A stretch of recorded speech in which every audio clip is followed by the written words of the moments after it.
My name is Janice Miller Hall, and this is my studio and show space at the moment. I've been an artist for pretty well all my life. I studied art at university and continue to paint full-time. I have a great interest in painting scenes involving either people or water. Both are absolutely fascinating for me. These scenes here are from images that I shot down of the coast of Mexico, a lot of them. I started a series that I call the Edge of the Earth series, where the water and the earth meet. And I'm trying to do it in different mediums to see how the whole subject matter reacts with different mediums. So in this case, I've used encaustic, which is wax and resin and pigment. And it's easy to build up the texture and create a lot of texture with them. This one is in oil. I shot this picture of this lovely heron was on the coast along the coast of Mexico, and I figure I call him waiting for lunch. This is also from scenes along the coast of Mexico. This one is done in acrylic. So again, I'm trying different mediums to see what happens. This is actually watercolor and pastel, and this is climbing up the mountains in New Hampshire. So it's not quite the coastline, but it's still this huge vista. Behind here we have, this one is also along the coast of Mexico, and it's the rocky areas after a hurricane, then the sand has been washed away, and it's done in both oil and acrylic. I built up textures with acrylic mediums and then painted over with oil. Oil helps to give a lot more luminosity to the water. As we move around, this is also a piece done, it's colored pencil and encaustic. This is my other love, is painting the human figure. So, and again, I try to use a lot of different mediums. I like exploring with different things and seeing the different effects I can get. So we move around here. These are in oil, and again, this is Mexico. This is Tulum, which is the only ruins that is on the coast, the only Mayan ruins on the coast. This one is actually in Cuba. It's along Veradero Beach, and a storm was coming in. This piece is more traditional for this area. This is actually a lake up in northern Quebec, and I really am fascinated by trying to observe what is happening under the water and being able to reproduce it in paint. It's tricky getting that translucent effect and being able to record what's happening. So that's why I call that beneath the surface. Oh yes, this is a series that I've been working on. Under the Sea series. This was my daughter learning to snorkel.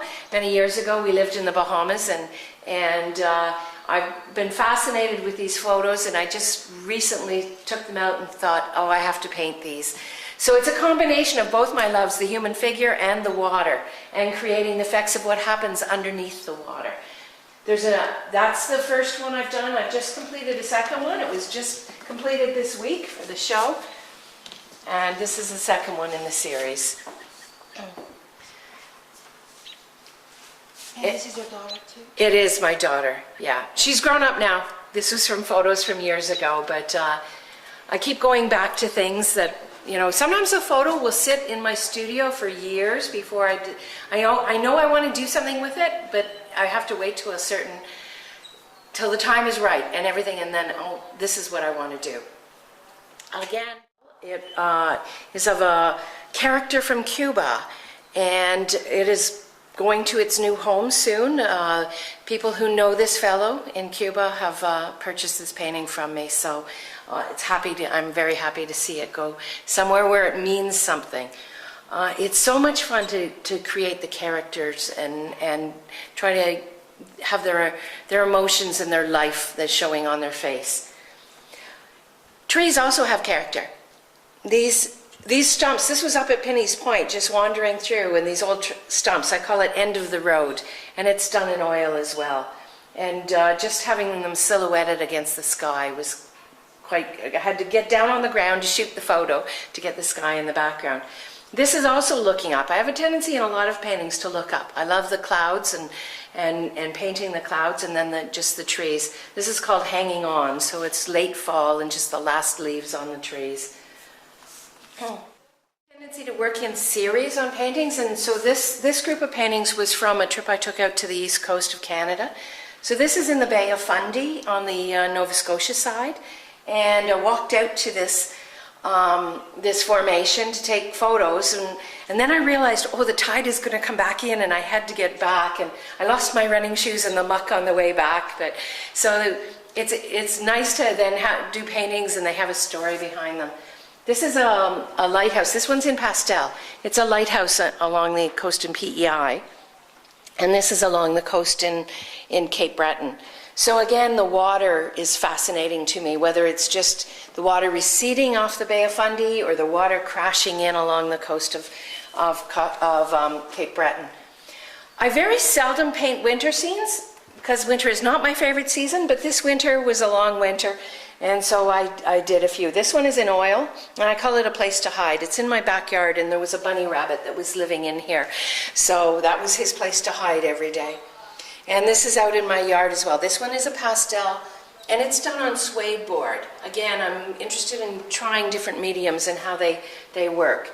And that was quite fun and interesting to use the pastel on a piece of suede and see how the pigments stick. This was another series that I did on the teacups. The last move we made is I was packing up all these teacups to move them. My husband turned to me and he said, "You don't ever use those. Why don't you just get rid of them?" But they're my mother's and my grandmother's, and I just couldn't get rid of them. But I realized I really had never done anything with them. So I decided it was time that I did something, so I painted them. And it could be a never-ending series because I do have a lot of them. But I can only do a few at a time because they're very time-consuming and that. But people have really enjoyed looking at this. Tea and teacups is in every culture in the world, and we all relate to it. This is an oak tree that's just down the street from my house, and I call this Strength and Character. This tree is quite large and majestic. It's probably at the end of its lifespan, as it only gets a few leaves now every summer, but I just thought it needed to be recorded. It was a fall day, one of those clear fall days with the sun shining, and the leaves had already fallen off the tree and the blue sky behind, and it was just fascinating to see the way the light reflected off the bark of the tree. This is a painting of a Mayan vendor. She was walking along the beach in the Mayan Riviera, and just the colors, and it was fascinating. And I asked her if I could photograph her, and she wasn't sure because in some cultures they don't like being photographed. They feel it steals their soul. But I convinced her that I was an artist and I would take good care of it. So she allowed me to photograph her, and from that I completed this pastel painting. And here we have another young Mexican boy. This was in a cenote, which are the sinkholes and underground caves that are all around the Mexican Riviera, and it's clear fresh water in them. And on Sundays, a lot of the Mexican families will go to these cenotes and picnic. And I was sitting there, and this young boy jumped in the water with this bright red shirt on, and it was just, thank goodness I had my camera right there and I could capture these shots. And it was such a joy to paint because of the colors, which are unusual for me. I'm usually more in the blues, and this was green water. But trying to capture the motion of the water and him trying to catch the little fish in the water, it was a fun painting to do.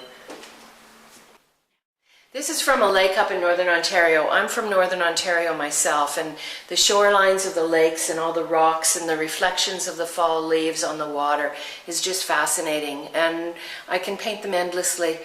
I continue probably every year, do a few more. My husband actually teases me everywhere we go. He says I take paintings of rocks and water.